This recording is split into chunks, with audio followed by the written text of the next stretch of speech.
Hello everyone, this is the second part of 1.3.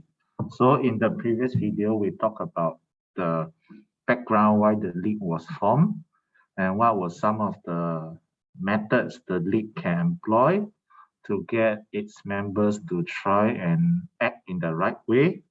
Okay, remember the league's aim primarily is to achieve world peace, and world peace will be done through various ways. For example, through the idea of collective security.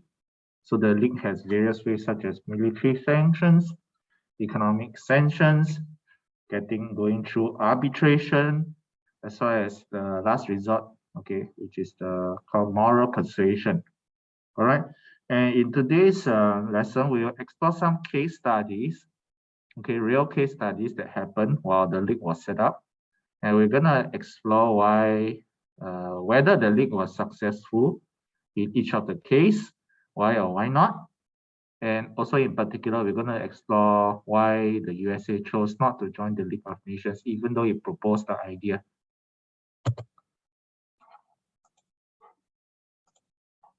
Okay, so what you need to know for this lesson, okay, you need to understand the reasons why the USA did not join and be able to evaluate the success or failure of the League of Nations. And when you do this, I will need you to know specific examples.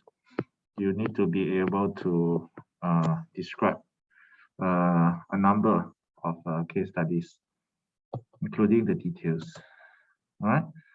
So why did the USA choose not to join the League of Nations?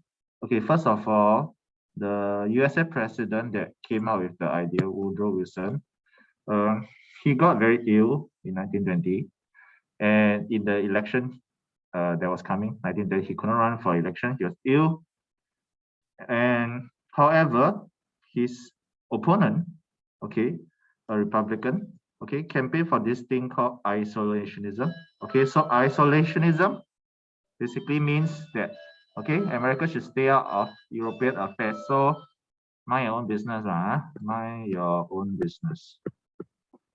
Okay, why do they want to mind their own business? Okay, one reason is because, you know, World War I has been kind of costly, you know, not just World War I, but wars in general has been very costly. It's a very costly affair. And America, after fighting World War I, decided, you know, hey, we should, just like the reason why we did not join World War I early, we should try and stay out of all the other European conflicts as long and as far as possible. Okay, the funny thing is we also learned in one of the previous videos, the USA did not suffer as much compared to the other European countries from the war. But from some of the Americans' perspective, you know, they could have not suffered anything at all. So that is why there's this group of Americans. They really do not want the USA to get involved in the world affairs anymore. Just my own business, stay at home, make money, and get rich. All right. And unfortunately for Woodrow Wilson, his party did not win the election, and his opponent won. So the opponent kind of reversed Woodrow Wilson's plan, and the USA thus did not join the league.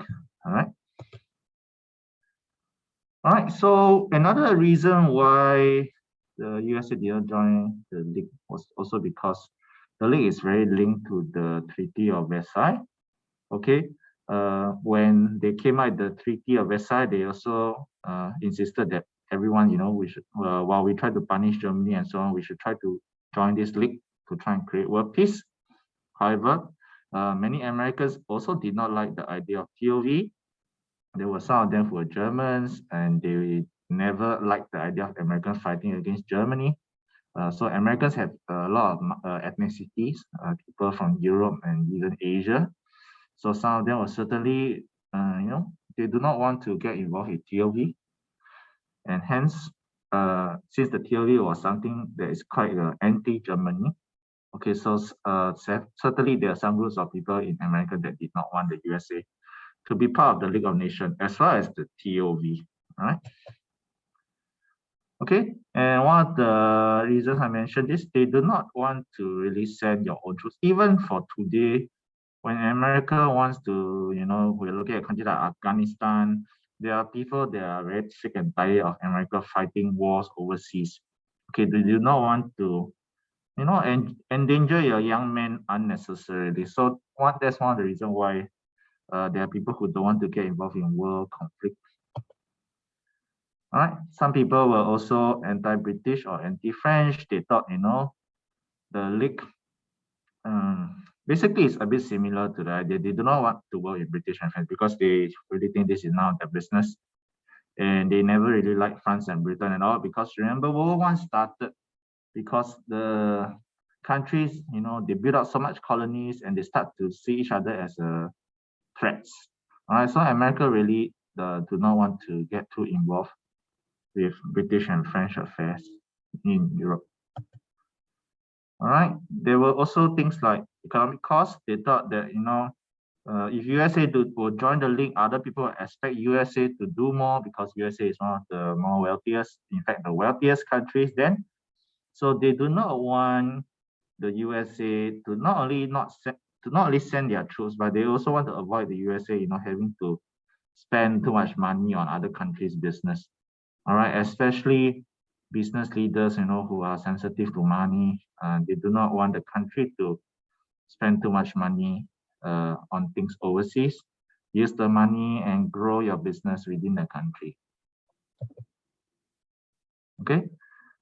All right. So after the league was formed, so the league was formed around after World War I, so in the 1920s. Okay. This is the background. Okay. So many countries started, okay, to recover a little bit after World War I, but unfortunately in 1930 there was a Great Depression. So this was a very bad event that caused a lot of the country's economy to suffer. And many countries, now that, they wanted to increase their wealth at other countries. And so they kind of forgotten about the pain of World War I, all right? And one of the reasons why countries start to get really aggressive is because of this thing called the fascist government. So fascist government refer to governments who are kind of like, if you can write down, kind of like dictators, e.g. like Hitler. So the Nazi party is an example of a fascist government. And they want to really make their countries great again, all right? And so because of some of their actions, it led to many conflicts around the world, and the league will therefore have to address some of it. And you'll find out later that it was successful and it failed in some of the conflicts. All right. Okay, so was the League of Nations a success in the after World War I? All right, in the 1920s. So as I mentioned, there were several disputes. There were several disputes in Europe because countries were starting to have conflicts with each other over territories. So in case you are wondering political, usually we're talking about maybe our territories, territorial disputes. Okay, so it has a mix of success and failure. Okay, so some it was able to solve, some it was unable to solve. So you will need to know at least, I think at least one example of his success, one example of his failure, okay, at the very least. So you can refer to the textbook, okay, to read more in detail about the various events which the League of Nations got involved in. All right, this is a summary of the events that were successful. As I mentioned, I know it's a lot of points here. So at the very least, try to know, remember at least one, so that, if I have an essay question, let's say I ask you, the League of Nations was a success. Do you agree? At least you are able to show that both sides of the argument, it was a success because of this. I got example. I can also show a failure and I had example. So at least know one, okay? All right, so these are roughly where the places are. Okay, so it was a success. These are the various reasons. Now, these are the case studies that show there is a failure. Okay, Same thing, try to know at least one, okay, and what did the league do in the case? Why was it considered a failure? Okay. For example, I'll recommend maybe you want to memorize the Germany one because Germany is one of the big countries that we will study. Okay, so it might be a good example to remember. All right, so these are the places and the reasons why they were considered failures. Okay, so as usual, if for this video, feel free to pause at any point in time to read and jot down new things on your notes. Okay. All right. Some of the other issues which the league could have success in was dealing with social issues. So previously I kind of tell you social kind of refers to people's daily life, right? It does not political was kind of about territory. So daily life, we are looking at refugees can return home. We're able to, reduce diseases, reduce smuggling, and so on. So good stuff for the ordinary people. So the league managed to get various countries to work together to solve these kind of problems, social problems. We also have organizations to help them deal with, social issues like health, labor. Okay, so wow, I think this organization is still, even still running today to help to fight for the rights of, to advise about working conditions for the workers. Okay, a lot of the things like the Court of International Justice, even after the league has been replaced by the United Nations, some of these organizations continue to stay. We also talk about trade, okay, social programs, so to improve the lives of the people. All right, so these are where usually the league, basically when it comes to the daily life of the people, the league was more successful. But when it comes to tricky issues like territories, which country is right or which country is wrong, disputes, that's when the league start to fall short. All right, so these are two sources that gives you an idea on why the League of Nations might not be so effective. All right, so feel free to pause the video to read. I won't spend too much time on this. Same thing, this is a cartoon. You can see there's a League of Nations pointing at, okay, this old man represents USA. And why are they pointing to USA? They see something happening in the background between two countries. So if the League of Nations has to point to USA while this file is going on, what does this tell you about the league's limitation? Okay, can the league do something about an actual conflict? Okay, what about USA? So what is the difference between the League of Nations and USA's power? All right, so this part we are going to cover the 5 main weaknesses, okay, of the League of Nations in maintaining peace. So for you need to know the points and at least be able to describe what each point means and explain why each of them will cause the league to fail. All right, if you have specific examples from just now, the few case studies, this is where you can start to bring it out and show off your knowledge. Okay, structural weakness. So structural weakness basically means the league was badly organized. So you can see that understaffed, disorganized. I mean, there's not enough people supporting the League of Nations. Okay, so secretariat refers to kind of like the, you can think in terms of the managers. There are not enough managers in this organization to make sure that the organization runs. Okay, and the jobs are also not clearly defined. And when the job is not clearly defined, what's going to happen? The people don't know what to do, right? People don't know who does what. So when people don't know who's supposed to do what, right? Some things will get undone, right? So things get undone. So there's poor working relationship. It's not efficient. Okay. And another structural weakness is you have to have a unanimous vote. So unanimous means all vote the same way, right? All vote the same way.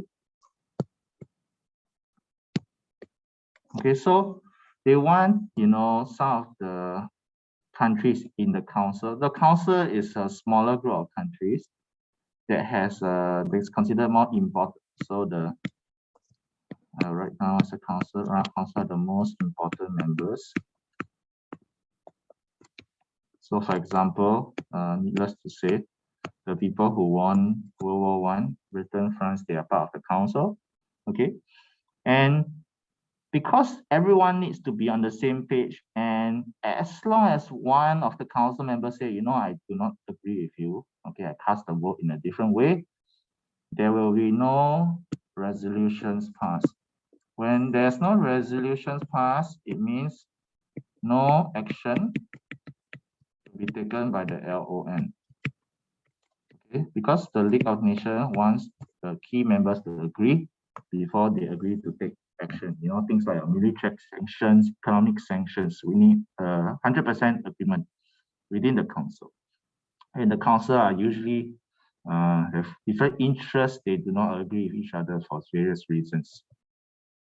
Okay, and so the assembly, assembly refers to all the members. So besides the council being in 100% agreement, they need 2/3 of the members to vote, pass the vote before they will take action, Okay, so not only do the council need to be 100% agreement, most of the members should also kind of be on the same page. So same thing, different interests led to votes not being passed, and it's difficult for the league to take action. Okay, and you will see that another reason why the League of Nations is not really a weakness, is because it's very balanced. It does not really represent the whole world. I mean, you want to ensure world peace, you want to have an organization that can represent all the countries in the world, right? However, the league, include nations, that were mostly on the side of the allies, i.e. the winners, the winners of World War I. Right? So a lot of its members do not really see the league as a very fair organization. You're seen as a very exclusive club for countries that won World War I. They do not see the League of Nations as will be fair to countries who lost World War I, for example, like Germany. Okay, so when people don't respect the organization, you won't take the organization seriously. You wouldn't want to do its work seriously. All right. Okay, another reason the league lacks authority is because of economic sanctions. So countries are, they are reluctant to do this. Okay, because when you want to ban trade with, say, aggressive country, banning the trade not only affects the country that's being targeted, the countries that choose not to trade will also affect its economy. And the reason why the economy is such a big deal is because World War I created a lot of suffering, damaged the economy a lot. So nobody really wants to, kind of hurt themselves through economic sanctions, because economic sanctions hurt both ways. Okay.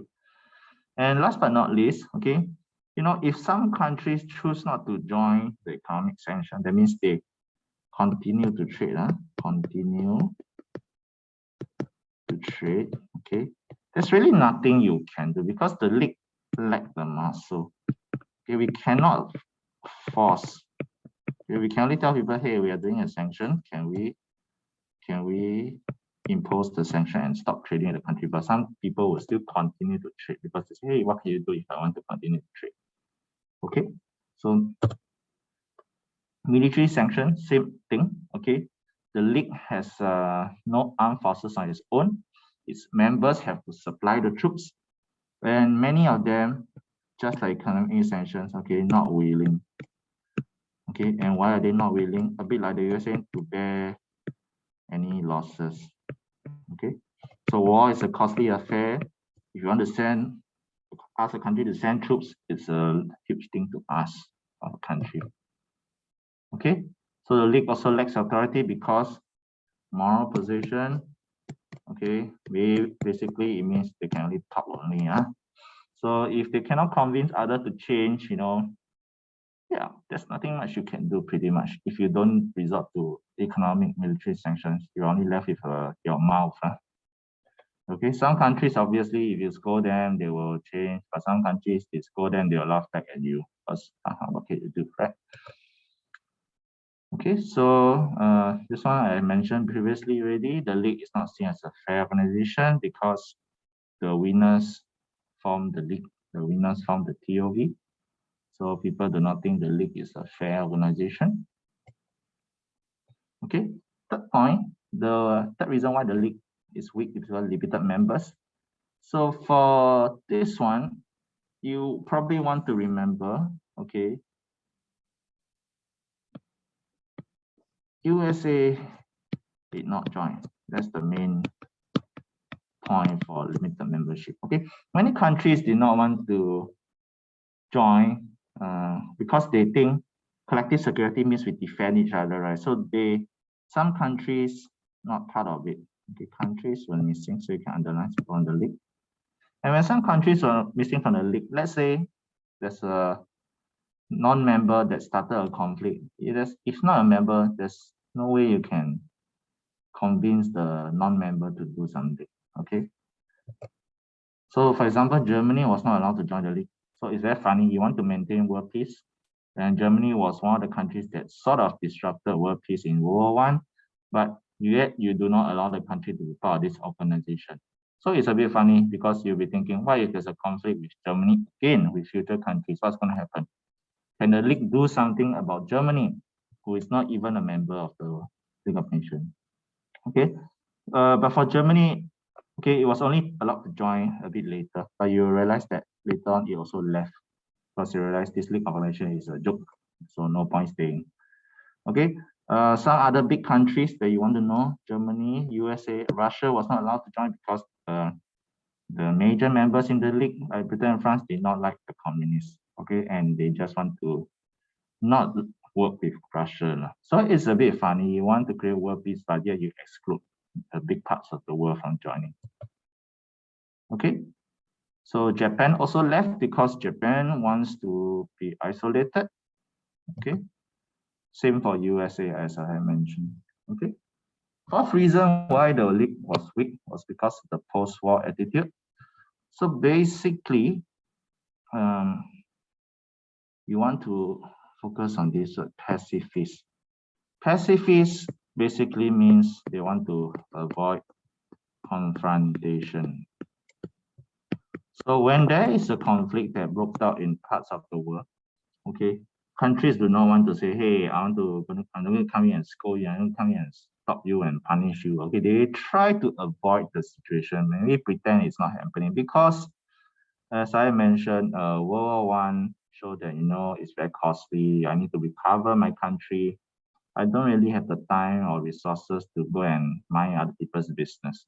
So many of the big countries like Britain and France had this attitude, okay, pacifist or suspicious attitude. Okay. Same thing. Many countries were unhappy. I'll leave it to read to yourself. Italy was unhappy. Japan was unhappy because although they are kind of in the league, they realized that, hey, they still do not treat us fairly and things like that. So for example, Japan was not happy because they did not get its fair share of its colonies. Okay, so a lot of people were very suspicious of suspicious about members of the league. So that's another attitude besides being pacifist.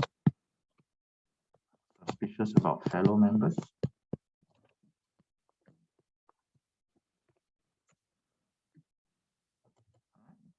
So the USA, like I said, wants to isolate isolationism, okay, because it wants to mind its own interests. All right. This is the last point, the reason why the league failed. Okay. As I've said, when with all this point, it'll be good to back it up with some of the case studies. So one of the reasons why this is a bit similar to post-war attitude, okay, because here I'm mentioning that they were unwilling to take strong action. Okay, so policy appeasement is kind of avoid confrontation also.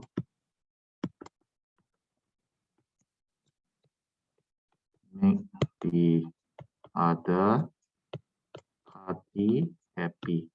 So think of it as a bully and a victim. Instead of saying to the bully, hey, stop, I'm going to punish you, this third party, the League of Nations, say, oh, bully, why are you unhappy with the victim? Why? How can I make the bully happier so that the bully will stop bullying others? So you might think it's a very weird solution to work with the bully and try not to make the bully unhappy, but many of them genuinely think there is still a better way than confronting the bully, or in this case, the aggressor. Later, you'll find that many other countries, they got aggressive with others, and frankly, Britain, France, and all the big powers, they do not want to get involved. They, in many cases, they kind of betrayed the other countries to try and to appease these aggressive countries. Okay.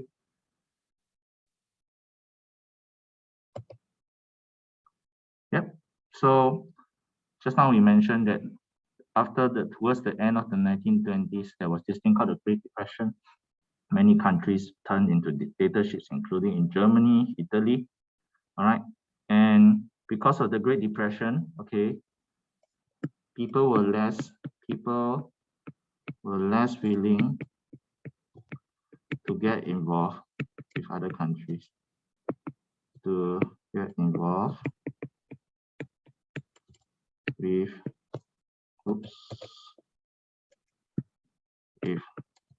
other conflicts. Okay, so you really want to mind your own because everyone's economy is in shambles. All right, and one of the case study you probably should know, besides some of those that I mentioned earlier, is with Japan. So in this case, Japan was the aggressor, was the bully, attacked China, and created this part of China called Manchuria and set out a new country called Manchukuo. So when the League of Nations tell Japan, hey, this is illegal, you are bullying China, they scolded Japan. Okay, Japan responded by saying, you know what, why am I here being scolded by you? I'll leave the League of Nations. Okay, it's pretty much a joke organization by the point in time. Okay, and because Japan resigned from the League of Nations, there's really, previously when he was in the league, you can scold Japan and talk to Japan. Now that Japan has quit the league, that's you lost your last means of communicating in Japan. Okay, and many of the members could not really take any firm action against Japan because they could not agree. They could not they don't want to get involved, or they disagree about how to deal with Japan. So end up no major action was taken, and Japan kind of got away with it. All right. So another interesting case study is with Abyssinia. Okay, so basically this country, Abyssinia, which is in near Ethiopia today in Africa. Okay, his country was being attacked and invaded by Italy in 1935. Okay, but when he appealed to the League of Nations to come and save his country, the League took its own sweet time to eventually decide, oh, let's have a trade embargo. So remember, trade embargo is kind of like a ban. So I stopped selling rubber metal to Italy. So to punish Italy for its action. Okay. However, even though Italy had this sanction, the League could not do anything to prevent, Italy from sending their military to actually attack Abyssinia. So sanctions usually take time to take its effect. So Italy ultimately was successful in invading Abyssinia, and the League of Nations really lost a lot of its credibility. Countries start thinking, I cannot count on the League of Nations to protect me anymore. So in other words, the League's idea of collective security was a failure. People do not believe that you can get others to protect you anymore. You better count on yourself. Okay, so sanctions were ineffective. Abyssinia, Italy, eventually like Japan, also resigned from the League of Nations. All right, so that's all for this segment. All right, so this will wrap up chapter 1. I hope you find this video. Also feel free to recap any of the past 3 parts of this chapter 1, and I'll see you in chapter 2, where we'll learn about Stalin. Okay, the first dictator we're going to learn about.